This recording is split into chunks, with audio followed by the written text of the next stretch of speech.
था कि जब उसका ट्रायल हो रहा था उसने कहा कि मुलाकात में भी शामिल नहीं था, और जिस दिन का वक़्त हुआ ये बताया जा रहा है तो मैं तो कराची में। बैरिस्टर गौहर साहब लास्ट और सवाल वो कीजिएगा हॉस्पिटल में सर, ये बताएगा कि असद कैसर साहब ने कहा बाजवा साहब को जो एक्सटेंशन दी थोड़ा आगे आ जाओ।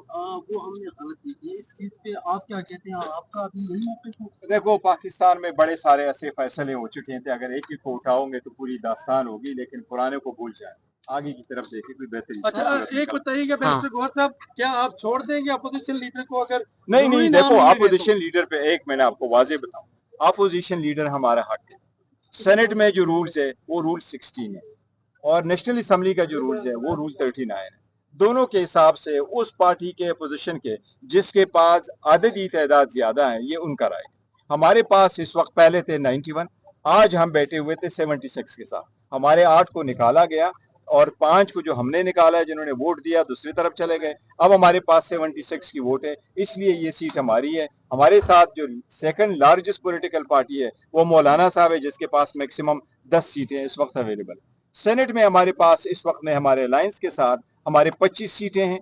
टोटल सीटें अपोजिशन के पास 32 हैं, गवर्नमेंट के पास 64 है, 96 का ईवान है। ये हक सिर्फ और सिर्फ पीटीआई का है। लेकिन सबसे पहली बात यह है कि उनकी नाअहली गलत हुई है, उनका नोटिफिकेशन गलत हुआ है, डी नोटिफाई नहीं हो सकता था। जो इलेक्शन कमीशन ने गलती की है, इलेक्शन कमीशन ने यह कहा कि अगर एक बंदा कन्विक्ट हो जाता है फिर हमें हेयरिंग की जरूरत नहीं है, हम नोटिफिकेशन कर सकते हैं, जो कि कानून, आईन और सुप्रीम कोर्ट की जजमेंट की इस मुताबिक गलत है। सुप्रीम कोर्ट ने यह कहा था कि आप हेयरिंग करेंगे, फिर कंक्लूजन पे आओगे कि क्या वो बंदा मॉरल टर्पिट्यूड के जुर्म का मुर्तकिब हुआ है। अगर हुआ है दोनों पार्टी को सुन के, तो फिर आप डी नोटिफाई कर सकते हैं। और उसके 5 अगस्त के बाद सर आप सुप्रीम कोर्ट कब जा रहे हैं इसी फैसले को चैलेंज करने के लिए? नहीं, इसको तो पहले हाईकोर्ट में चैलेंज करेंगे, हाईकोर्ट के बाद इंशाल्लाह ताला अब 5 अगस्त एहतजाज के बाद आप 14 अगस्त को भी आप लोग प्लानिंग कर रहे हैं, सुनने में आ रहा है कि कोई बड़ा सरप्राइज आप लोग खुफिया तौर पर तैयार किया, क्या प्लानिंग है 14 अगस्त के हवाले से? नहीं, कोई खुफिया प्लानिंग नहीं है भाई, हम सारे लोग निकलेंगे इंशाल्लाह ताला। 13 की रात को भी निकलेंगे, 14 को भी निकलेंगे, पाकिस्तान की आजादी मनाएंगे,